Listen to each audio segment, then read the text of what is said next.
Olimpiados varžybų transliacijas raiškiuoju HD formatu žiūrėkite tik per interaktyvėją televiziją Gala.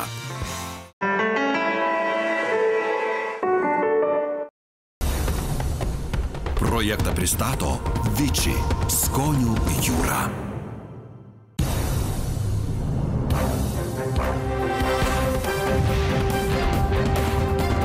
Lietuvos liepsna. Lietuvos liepsna sveikina Marių Paškevičių. Ne, Marių nesueina 12 metų, tačiau lygiai tiek praėjo nuo Sidnėjaus iki Londono olimpinių žaidynių. Ir visą tą laiką dziudo meistras Marius Paškevičius dirbo, kad įgyvendintų savo svajonę, vėl atsistotų ant olimpinio tatamio. Ir kągi, jam pavyko! Todėl dabar visi kartu prieikit arčiau televizorių ekranų ir linkėdami Mariui olimpinės sėkmės, apimti olimpinės euforijos, užpūskite žvakutės pirmin ir 1, 2, 3... Šaunuoliai, labai gerai, Mariau, sėkmės, sveikinam, sveikinam, koks tortas. Dziudo imtynininkas Marius Paškevičius iš Rusijoje prieš keletą mėnesių vykusio Europos čempionato parsivežė bronzą. Tačiau ne visuomet iš Ukmergės kilusiam sportininkui taip sekėsi. Mariui teko patirti sunkių traumų, ištverti sudėtingų operacijų. Kai viskas gerai, tada visiems viskas gerai. Bet buvo momentų, kai buvo trauma po traumos, operacijos, kai tiesiog tas sportas tolo, tai tiesiog dauguma nusisuko. Ir netgi pirma operacija buvo, kai gimė pirmas sūnus Martynas. Jis tiesiog po gimdymo išlėkė į ligoninę operuotis ir grįžom tada jau mes su vaiku ir jisai visi namo vienu metu. Marius Paškevičius dalyvavo Sidnėjaus olimpiadoje. Tuomet, pasak sportininko žmonos Linos, viskas buvo kitaip nei dabar. Tik žinau, kad aš išlydėjau. Nebuvo internetinio ryšio jokio, jis man rašė laiškus iš Sidnėjaus, paštu jie atkeliaudavo ir visą mėnesį buvo išvykęs. Buvom ką tik pradėję kartu gyventi. Net 12 metų laukė olimpiados, džiaugiasi Marius pagaliau į ją patekęs, nors sunki ir varginanti atranka truko net 2 metus. Pas mus per pasaulio reitingą buvo atranka, jinai vyko 2 metus. Ir ten turnyrų begalė per metus, po kokių, net negaliu tiksliai pasakyti, kokių 15 turbūt turnyrų per metus. Ir į bent pusę iš jų reikėjo nuvažiuoti, dalyvauti. Ir taip 2 metus, ir ištisus metus, taip kad tų varžybų daug, kiekvienas varžybo nešė taškus, taip kad reikėjo kiekvienas ruoštis atskirai, kiekvienas žiūrėti rimtai. Ir, tas tikrai nebuvo paprasta. Visą sezoną išlaikyti tą susikaupimą, sakykime, ir tą formą, tai nebuvo paprasta. Ir per tą reitingą būtent ir papuolėm. Ir reikėjo tarp 22 papulti. Tai aš buvau 12. Kai Lietuvos liepsnos žurnalistai filmavo šį reportažą, Marius rengėsi į treniruočių stovyklą Lenkijoje. Tačiau olimpinis lagaminas dar laukia savo eilės. Marius mums rodo specialiai olimpiadai pasiūtus drabužius ir įvairiausius aksesuarus. Sportininkas pasimatavo ir olimpinių žaidynių atidarimui skirtą švarką. Tai dabar ir taip, mes kaip ir istoriją pakeitėm. Taip, pirmą kartą, kai dviese papuolam, ne vienas, bet dviese. Ir iš to paties trenerio, taip kad labai džiugu. Treneriai to pačiu 2 olimpiadas, sėdėjom namie ir dabar važiuojam jau 3. Aš labai džiaugiuosi, nes galvoju, kad tai nebereikalo tie 12 metų praėjo, jis visą laiką siekė to. Marius Paškevičius sportuoti pradėjo nuo mažumės. Nors iš kaimo, kuriame gyveno, į Ukmergę reikėjo važinėti vienam, Mariui niekada nekilo net minties mesti dziudo. Pusbrolis lankė. Atvažiuodavo į svečius vis ir padurniuodavom, jis ten moka kažkokių tai veiksmų įdomių, tai tiesiog ten žaisdami ir patikdavo, kad jis ten kažką moka. Tai tiesiog, tai sakau, ir aš noriu, viskas nuvežė taip ir prasidėjo būtent dziudo. Nepaslaptis, jog profesionaliems sportininkams sunku susirasti antrą pusę. Žmogų, kuris taikytųsi prie įtempto varžybų ir treniruočių grafiko, palaikytų, kai sunku, džiaugtųsi, kai pasiseka.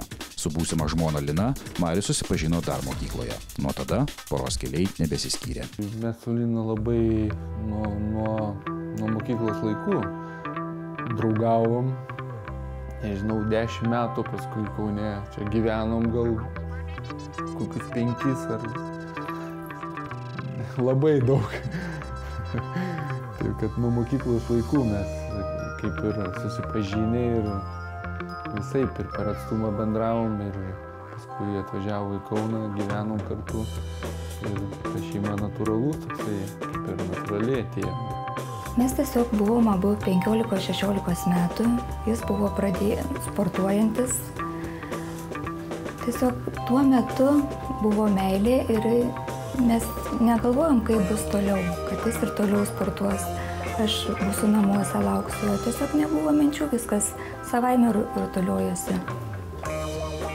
Kai dviese, tai dar dviese, o kai atsiranda vaikai, tai vis dėlto, kaip sakau, 4 tie kampai visi gula ant jos pečių ir tikrai nepaprasta. Kaip gerai čia Zenonas pasakė treneris, kur buvom, sako, kitas medalis turėtų būti žmonai.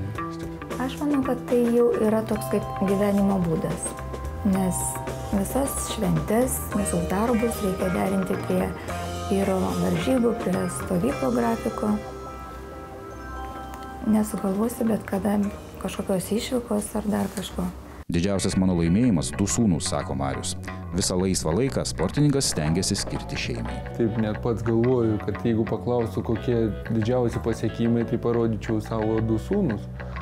Nes iš tikrųjų didžiausias, kaip gyvenime, tas sportas jis ateina ir praeina, o yra šeima, yra vaikai, kurie džiugins ilgai ir džiugina kasdien.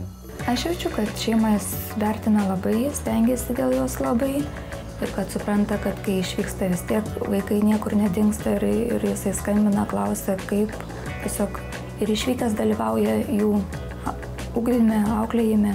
Berniukai seka tėčio pėdomis. Sporto salė abiem Mariaus sūnums jau tapo antraisiais namais. Patys norėjo, kaip ir vakare į treniruotę važiuoju, yra laiko, Martynas buvo mažesnis, tai vis su tetė noriu, važiuoja vieną kitą kartą, o dabar jau jis salė jaučiasi kaip antri namai. Nuvažiuojam po 4 valandas prasėdė ir nieko. Laksto, durniuoja, visus pažįsta, visi jį pažįsta, taip jau kaip namie. Ir mažasis dabar, kaip 3 metai jau toksai, savarankiškumo biškį yra ir irgi kartais paėmė. Aš gal džiaugiuosi, kad mes turim 2 berniukus, nes Marius kaip tėtis yra labai geras. Jis moka auklėti juos, užimti, sudrausminti, paskatinti, pagirti. Ir tiesiog kaip berniukams sportas yra tikrai labai svarbus, kad jie augtų, vystytųsi, tobulėtų. Tai aš tik už, kad jie eina į sporto salę visi kartu, visi 3. Medaliai, taurės, garbės raštai. Visi sportininko apdovanojimai sunkiai telpa šeimos namuose. Tačiau Marius Paškevičius turi vieną neįprastą prizą – už kilnų sportinį poreikį. Kai po varžybų Tailande Mariaus treneriui įkando nuodingas vabzdys, imtynininkas nė akimirką nedvejojęs nusprendė likti tolimoje šalyje, kol treneris pasijus geriau ir galės keliauti namo. Užtrukęs Tailande, dziudo imtynininkas nespėjo tinkamai pasiruošti pasaulio čempionatui. Taip ir likau. Kažkaip man tai atrodo natūralu. Jeigu man būtų blogai, gal treneris būtų tikrai likęs. Jeigu, aš nežinau, treneris mes kaip šeima, kaip tėvas mano antras, tai nebuvo kito net minčių. 32 sportininkas sako, kad su startiniu jauduliu jis susidoros. O štai žmona Lina olimpinių rungtynių žiūrėti neketina. Net nežinau, kuo reikės tuo metu užsiimti, jau dabar nerimauja jauna moteris. Aš galvoju, ką man reikės veikti, kad nežiūrėsiu tai tikrai. Nes tai per didelis jaudulys bus, norėtųsi užsiimti, kad lyg tai pasimirštų, nes rezultatus tai vis tiek kažkas labai greitai praneša. Dziudo imtynininkas sako, kad olimpinėse varžybose atiduos visas jėgas ir dėl savęs, ir dėl Lietuvos. 12 metų laukiu olimpiados, pasidinėjus. Taip, kad olimpiada tokia ir svarbi ir laukta ilgai. Aš gal tikiuosi, kad jis grįž patenkintas savim, kad galės savo pasakyti, kad padariau viską, ką galėjau padaryti. Ar bus medalis, ar nebus jo, bet kad jis grįžtų patenkintas. Šiandien viskas, o tu, Mariaus, svarbiausia nepamiršk. Čiumpi priešininką ir tada taip, į kairę, į dešinę, į kairę vėl, į kairę ir numeti nuo tatamio. Jeigu tai padarysi, viskas bus gerai. Tuo tarpu Lietuvos liepsnos simbolinis deglas keliauja Biržus, vos tik pasirodys autobusas. Ja, čia mes čia.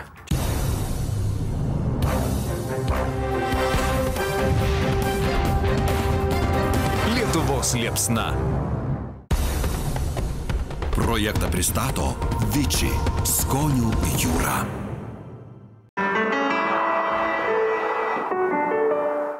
Olimpiados varžybų transliacijas raiškiuoju HD formatu žiūrėkite tik per interaktyviąją televiziją Gala.